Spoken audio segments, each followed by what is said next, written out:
দর্শক, আপনারা কি কখনো দেখেছেন একটা বিশাল বড় অহংকারী সাম্রাজ্য যখন তার পতনের দিকে এগিয়ে যায় তখন তারা কিভাবে বাইরের শত্রুর কাছে মার খেয়ে নিজেদের ভিতরেই কামড়াকামড়ি শুরু করে?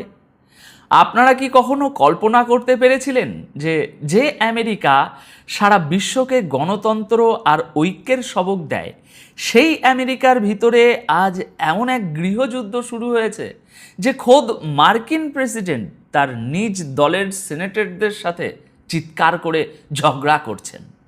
যদি আপনি মনে করে থাকেন যে আমেরিকার পলিটিক্যাল সিস্টেম এখনও আগের মতোই শক্তিশালী এবং তারা চাইলেই পুরো বিশ্বকে তাদের ইশারায় নাচাতে পারে, তাহলে আমি বলবো আপনারা জিওপলিটিক্যাল দাবার বোর্ডের সবচেয়ে করুণ পতনটা মিস করে যাচ্ছেন।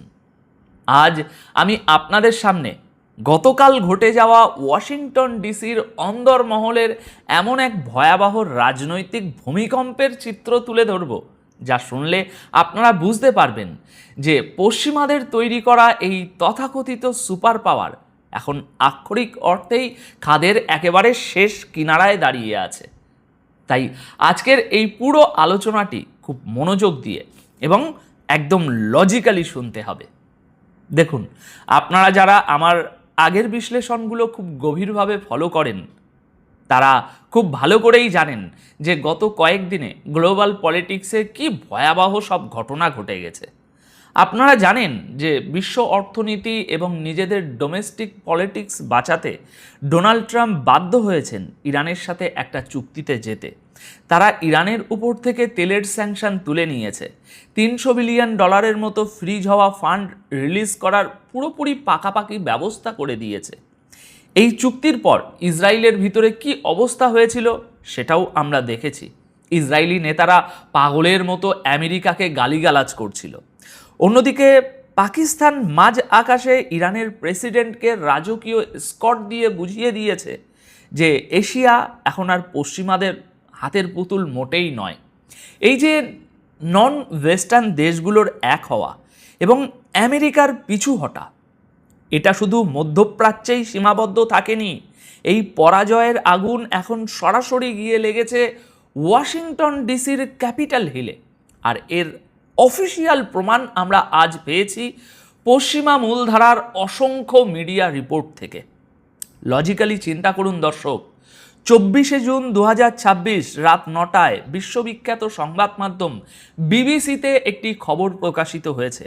খবরের শিরোনাম হলো Congress passes war powers measure for first time breaking with Trump over Iran.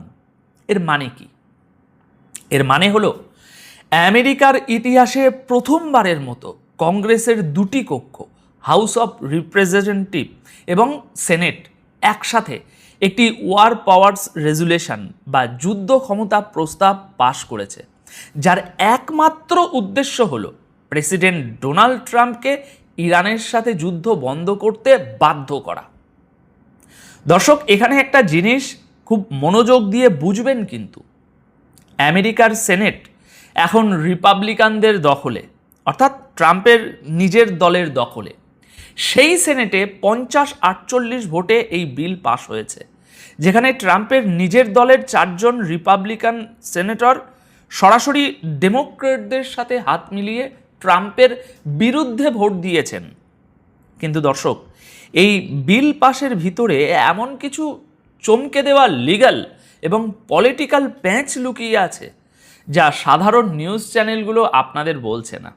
আপনারা হয়তো ভাবছেন রিপাবলিকানদের সংখ্যাগরিষ্ঠতা থাকা সত্ত্বেও 50-48 ভোটে কিভাবে এই বিলটা পাশ হয়ে গেল। লজিক্যালি হিসাব করুন, সেনেটে মোট আসন সংখ্যা 100টি, কিন্তু ভোট পড়েছে 98টি। বাকি দুজন কোথায় গেলেন? এই দুজনের অনুপস্থিতির গণিতিক সুযোগটাই ডেমোক্রেট এবং বিদ্রোহী রিপাবলিকানরা কাজে লাগিয়েছে। টাইম ম্যাগাজিন এবং বিবিসির রিপোর্ট বলছে ওই দুজন হলেন রিপাবলিকান পার্টির, মানে ট্রাম্পের পার্টির হেভিওয়েট নেতা। একজন হাসপাতালে ভর্তি ছিলেন এবং আরেকজন যিনি ঠিক ওই ভোটাভুটির সময় ক্যাপিটাল হিলে না থেকে এয়ারফোর্স ওয়ানে উঠছিলেন। চিন্তা করুন দর্শক। আচ্ছা, এখানে আপনাদের আমেরিকার একটা পুরনো ইতিহাস মনে করিয়ে দিই। এই যে ওয়ার পাওয়ার্স রেজুলেশন বা যুদ্ধ ক্ষমতা আইনের কথা বলা হচ্ছে, এটা প্রথম তৈরি হয়েছিল 1973 সালে ভিয়েতনামের যুদ্ধের পর। উদ্দেশ্য ছিল প্রেসিডেন্ট যেন ইচ্ছে মতো অন্য দেশের উপর যুদ্ধ চাপিয়ে দিতে না পারে। কিন্তু গত 75 বছর ধরে আমেরিকার প্রেসিডেন্টরা এই আইনকে আক্ষরিক অর্থেই বুড়ো আঙুল দেখিয়ে আসছেন। আল জাজিরা তাদের ডিপ ডাইভ রিপোর্টে একটা ভয়ঙ্কর তথ্য সামনে এনেছে। তারা বলছে আমেরিকার প্রেসিডেন্টরা কংগ্রেসকে পাশ কাটানোর জন্য 2001 সালের 9/11 এবং 2003 সালের ইরাক যুদ্ধের AUMF বা সামরিক ক্ষমতা ব্যবহারের পুরনো আইনকে ঢাল হিসাবে ব্যবহার করেন। দর্শক, আপনাদের কি মনে আছে 2020 সালে বাগদাদে যখন ইরানের জেনারেল কাসেম সোলেমানিকে হত্যা করা হয়েছিল, তখনও কিন্তু ডোনাল্ড ট্রাম্প 2003 সালের সাদ্দাম হোসেনকে মারার জন্য তৈরি করা সেই পুরনো আইনটাকে ব্যবহার করেছিলেন। এমনকি গত সপ্তাহে দ্য এক্সিওস শোতে ট্রাম্প দম্ভ করে বলেছেন যে তার এক্সিকিউটিভ পাওয়ার বা ক্ষমতার নাকি কোনো লিমিট নেই। একজন গণতান্ত্রিক দেশের প্রেসিডেন্ট যখন বলেন তার ক্ষমতার কোনো লিমিট নেই, তখন তিনি আর প্রেসিডেন্ট থাকেন না, তিনি স্বৈরা শাসক হয়ে যান। আর এখন এই বিল পাশ হওয়ার পর ট্রাম্প প্রশাসন কি অদ্ভুত যুক্তি দিয়েছে জানেন? তারা বলছে এই বিলের নাকি কোনো মূল্যই নেই। কিন্তু কেন? কারণ হিসাবে হোয়াইট হাউস বলছে গত 7ই এপ্রিল তো ইরানের সাথে একটা যুদ্ধবিরতি হয়েই গেছে, তাই এখন নাকি কোনো যুদ্ধ চলছেই না। সুতরাং যে যুদ্ধ চলছে না সেখান থেকে সেনা প্রত্যাহারের তো প্রশ্নই ওঠে না। শুধু তাই নয় দর্শক, 1983 সালের সুপ্রিম কোর্টের এক পুরনো রায়ের দোহাই দিয়ে ট্রাম্প প্রশাসন বলছে প্রেসিডেন্টের সই ছাড়া কংগ্রেসের এই রেজুলেশনের কোনো আইনি ভিত্তি নেই, এটা পুরোপুরি অসাংবিধানিক। অর্থাৎ যে আমেরিকা সারা বিশ্বকে আইনের শাসনের লেকচার দেয়, অন্যান্য দেশে গণতন্ত্র শেখানোর নামে বোমা মারে, সেই স্বাধীন দেশের জনগণ দ্বারা নির্বাচিত প্রেসিডেন্টকে রাত দুপুরে ডাকাতের মতো তুলে নিয়ে আসে, তারা নিজেদের কংগ্রেসের পাশ করা বিলকেই আস্থা করে ছুঁড়ে ফেলার পায়তারা করছে।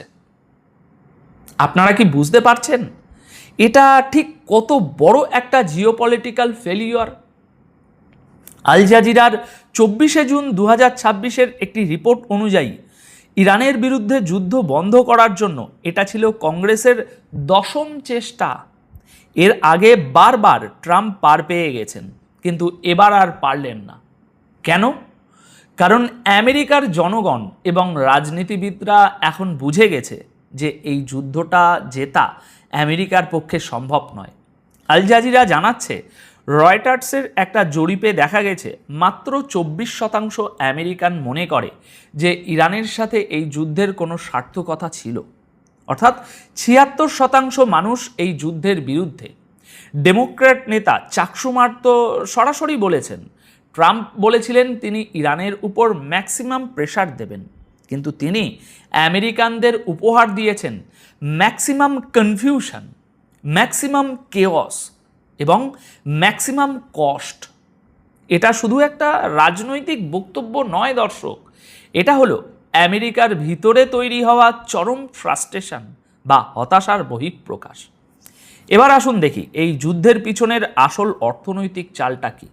24 জুন 2026 ভারতীয় সময় বিকেল 3টেয় টাইমস ম্যাগাজিনে একটি অত্যন্ত গুরুত্বপূর্ণ রিপোর্ট প্রকাশিত হয়েছে।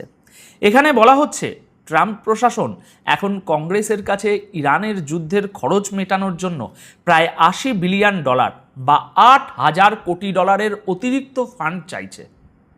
দর্শক, একটু ভেবে দেখুন, যখন 28 ফেব্রুয়ারি আমেরিকা এবং ইসরায়েল মিলে এই যুদ্ধটা শুরু করেছিল, তখন পেন্টাগন বুক ফুলিয়ে বলেছিল যে প্রথম সপ্তাহে তাদের খরচ হবে মাত্র $11 বিলিয়ন। কিন্তু এখন centre for strategic and international strategy বলছে এই যুদ্ধের খরচ ইতিমধ্যেই $40 বিলিয়ন ছাড়িয়ে গেছে, আর এখন তারা চাইছে আরও $80 বিলিয়ন। যে আমেরিকার সাধারণ মানুষ এখন মুদ্রাস্ফীতির কারণে বাজারে গিয়ে নিত্য প্রয়োজনীয় জিনিস কিনতে পারছে না, হাইফাই করছে, যাদের তেলের দাম আকাশ ছোঁয়া, সেই আমেরিকার পলিটিশিয়ানরা এখন বুঝতে পারছে যে এই $80 বিলিয়ন যদি তারা আবার ট্রাম্পকে দেয়, তাহলে আগামী নভেম্বরের মিড টার্ম ইলেকশনে আমেরিকার জনগণ তাদের একেবারে জুতো পেটা করে ক্ষমতা থেকে নামিয়ে দেবে।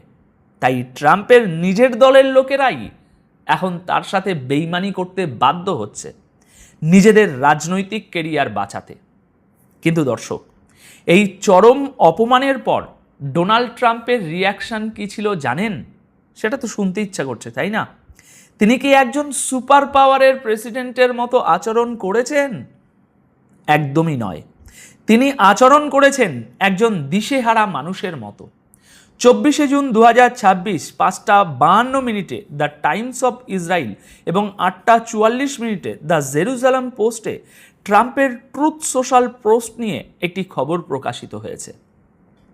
ট্রাম্প ওই 4 জন রিপাবলিকান সেনেটকে সরাসরি ফর রিপাবলিকান লুজার্স বা 4 জন পরাজিত গর্ধব বলে গালি দিয়েছেন। তিনি ডেমোক্র্যাটদের নাম বিকৃত করে বলেছেন ডেমোক্র্যাটস, মানে তারা সবাই বোকা। ট্রাম্প তার পোস্টে দম্ভ করে লিখেছেন, আমি ইরানকে দড়ির উপর ঝুলিয়ে দিয়েছি, অন দ্য রোপস। তারা এখন আমেরিকার প্রেসিডেন্টকে সম্মান করছে। আর ঠিক এই সময়েই সেনেট এমন একটা অর্থহীন বিল পাশ করে শত্রুদের সুবিধা করে দিল। দর্শক, আপনারা কি এই কথার পিছনের আসল ভণ্ডামিটা ধরতে পারছেন? ট্রাম্প বলছেন তিনি নাকি ইরানকে দড়িতে ঝুলিয়ে দিয়েছেন। যদি ইরান দড়িতে ঝুলেই থাকে, তাহলে আপনি কেন ইরানের সাথে যুদ্ধবিরতি চুক্তিতে সই করলেন? কেন আপনি $300 বিলিয়ন ফান্ড রিলিজ করার ব্যবস্থা করলেন? কেন আপনি ইরানের তেলের উপর থেকে সমস্ত স্যাংশন তুলে নেওয়ার মেমোরান্ডাম অফ আন্ডারস্ট্যান্ডিংয়ে সই করলেন? ইসরায়েলি পত্রিকা দ্য জেরুজালেম পোস্ট জানাচ্ছে, ট্রাম্প দম্ভ করে বলেছেন যে হরমুজ প্রণালী দিয়ে 19 মিলিয়ন ব্যারেল তেল পাস হয়ে গিয়েছে, যা নাকি ইতিহাসের সর্বোচ্চ।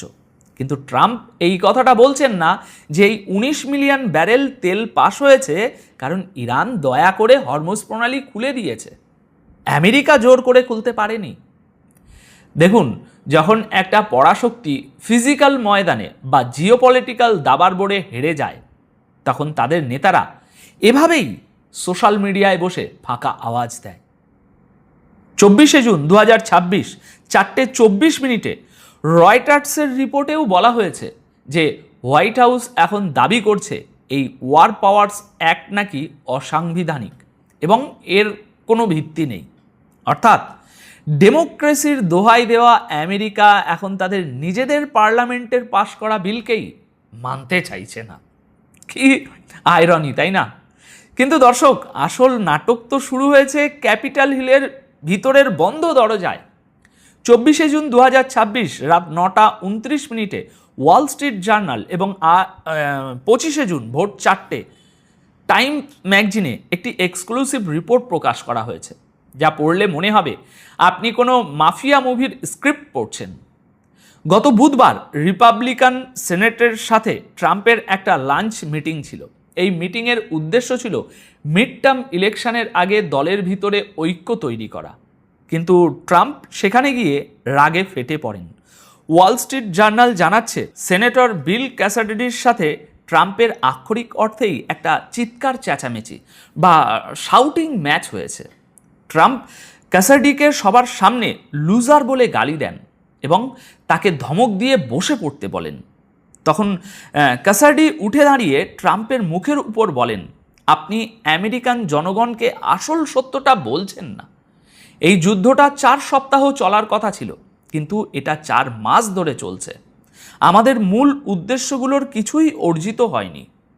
দর্শক, একটু ভেবে দেখুন, খোদ আমেরিকার প্রেসিডেন্টের মুখের উপর তার দলের একজন সেনেটর বলে দিচ্ছেন যে যুদ্ধে তাদের কোনো উদ্দেশ্যই অর্জিত হয়নি, অর্থাৎ তারা হেরে গেছে। এই তো মানে দাঁড়ায়। ক্যাসাডি সাংবাদিকদের বলেছেন তিনি ট্রাম্পের সাথে সমান ভলিউমে চিৎকার করেছেন, কারণ তিনি ট্রাম্পের কাছে নির্যাতিত হতে রাজি নন। ট্রাম্প এরপর ডেভ ম্যাকরেমিং সহ আরও দুজনকে জঘন্য ভাষায় আক্রমণ করেছেন। তারা তো বলেই ফেলেছেন যে হাফ টাইমে কোনো ফুটবল দল যখন হারতে থাকে তখন হেড কোচ লকার রুমে এসে যেমন চিৎকার করে, ট্রাম্প সেরকমই করছিলেন। অর্থাৎ তাদের দলের লোকেরাই স্বীকার করে নিচ্ছে যে তারা এই জিওপলিটিক্যাল খেলায় ইরানের সাথে ব্যাপকভাবে হেরে গিয়েছে। দর্শক, এবার আসুন সেই চরম সত্যের মুখোমুখি হই। 24শে জুন 2026 দুপুর 2:54 লস অ্যাঞ্জেলেস টাইমে একটা ব্রেকিং নিউজ ছাপা হয়। Trump refuse to sign landmark housing bill demanding Congress pass voter ID law. ঘটনাটা কি? আমেরিকার কংগ্রেস এবং সেনেট মিলে একটা যুগান্তকারী হাউজিং বিল পাশ করেছিল, যা গত 30 বছরের মধ্যে সবচেয়ে বড় আবাসন সংস্কার। এই বিলটি পাশ হলে আমেরিকার সাধারণ মানুষ যারা ইনফ্লেশনের কারণে বাড়ি ভাড়া দিতে পারছে না, তারা বিশাল সুবিধা পেত। ক্যাপিটাল হিলে বিলটি সই করার জন্য স্টেজ সাজানো হয়ে গিয়েছিল, চেয়ারও পাতা হয়ে গিয়েছিল, কিন্তু ট্রাম্প ঠিক শেষ মুহূর্তে তার সোশ্যাল মিডিয়ায় ঘোষণা দিলেন তিনি এই বিল সই করবেন না। কিন্তু কেন করবেন না? কারণ তিনি দাবি করছেন আগে কংগ্রেসকে সেভ আমেরিকা অ্যাক্ট পাশ করতে হবে, যা মূলত একটা কট্টরপন্থী ভোটার আইডি আইন। দর্শক, এখানেই লুকিয়ে আছে জিওপলিটিক্সের সবচেয়ে ডার্ক মাস্টার গেম। ইরানের কাছে এই যুদ্ধে আমেরিকা শুধু সাময়িকভাবেই হারেনি, তারা অর্থনৈতিকভাবে বিপর্যস্ত হয়েছে। আর এই পুরো ব্যর্থতার দায় গিয়ে পড়েছে রিপাবলিকান পার্টি এবং ডোনাল্ড ট্রাম্পের উপর। ট্রাম্পের সামনে এখন নভেম্বরের mid term election. Los Angeles time বলছে ট্রাম্পের পোল নাম্বার বা জনপ্রিয়তা এখন তলানিতে গিয়ে ঠেকেছে। ট্রাম্প খুব ভালো করেই জানেন যে যদি সুষ্ঠু নির্বাচন হয় তবে ডেমোক্রেটরা হাউস এবং সেনেট দুটোই দখল করে নেবে এবং রিপাবলিকানরা নিশ্চিহ্ন হয়ে যাবে। এই পরাজয় ঠেকানোর একমাত্র উপায় হলো সেভ আমেরিকা অ্যাক্ট পাশ করা, যার মাধ্যমে মেল ইন ভোটিং বাতিল করা হবে এবং ভোটার আইডির নামে এমন সব নিয়ম করা হবে যাতে ডেমোক্রেট ভোটাররা, বিশেষ করে সাধারণ এবং গরিব মানুষেরা ভোট দিতে না পারে। কিন্তু সেনেটে এই বিল পাশ করার মতো 60টি ভোট ট্রাম্পের নেই, তাই তিনি আক্ষরিক অর্থেই আমেরিকার সাধারণ মানুষের ভাগ্যকে, তাদের আবাসনকে জিম্মি করেছেন। তিনি বলছেন, হয় তোমরা আমার ইলেকশন জেতার বিল পাশ করো, না হলে আমি আমেরিকার গরিব মানুষকে রাস্তায় ফেলে রাখব। দর্শক, আপনারা কি কানেকশনটা ধরতে পারছেন? ইরান এবং নন ওয়েস্টার্ন দেশগুলো কোনো পারমাণবিক বোমা না মেরেই আমেরিকার ভিতরে এমন একটা পলিটিক্যাল এবং ইকোনমিক চেইন রিয়াকশান তৈরি করেছে যে খোদ আমেরিকার প্রেসিডেন্ট এখন নিজের দেশের মানুষের বিরুদ্ধেই যুদ্ধ ঘোষণা করতে বাধ্য হচ্ছেন বা যুদ্ধ ঘোষণা করেছেন। আমরা যারা পশ্চিমা বিরোধী তারা আজ প্রমাণ করে দিয়েছি যে আপনি যদি শত্রুকে ইকোনমিক চোক পয়েন্টে, যেমন হরমুজ প্রণালীতে আটকে দিতে পারেন, তাহলে সেই শত্রুর সাম্রাজ্য ভিতর থেকেই ধসে পড়বে। আজকে ওয়াশিংটন ডিসিতে যা হচ্ছে, সেনেটের বিদ্রোহ, প্রেসিডেন্টের গালিগালাজ, নিজেদের বিল আটকে দেওয়া, এগুলো কোনো সুস্থ বা বিজয়ী দেশের লক্ষণ নয়। এগুলো হলো রোমান সাম্রাজ্যের পতনের আগে যেমন গৃহদাহ শুরু হয়েছিল, ঠিক তার আধুনিক রূপ।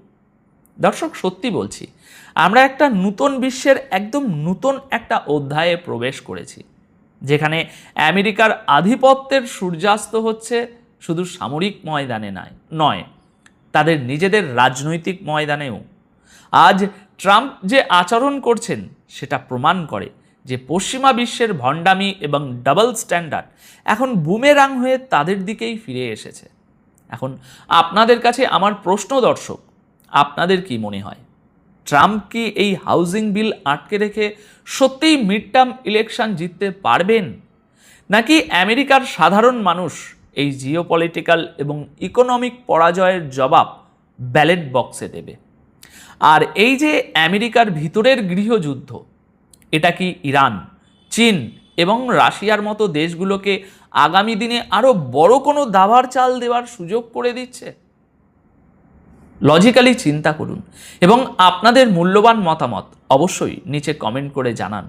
সাধারণ মিডিয়া কখনোই আপনাদের সামনে খবরের এই ভিতরের কানেকশানগুলো, এই বিশ্লেষণগুলো এভাবে তুলে ধরবে না। তাই সত্যটাকে ছড়িয়ে দিতে এই ভিডিওটি বেশি বেশি শেয়ার করুন। আপাতত এই প্রতিবেদন তাহলে এখানেই শেষ করছি। সবাই খুব ভালো থাকবেন, সুস্থ থাকবেন। ধন্যবাদ আপনাদের সকলকে।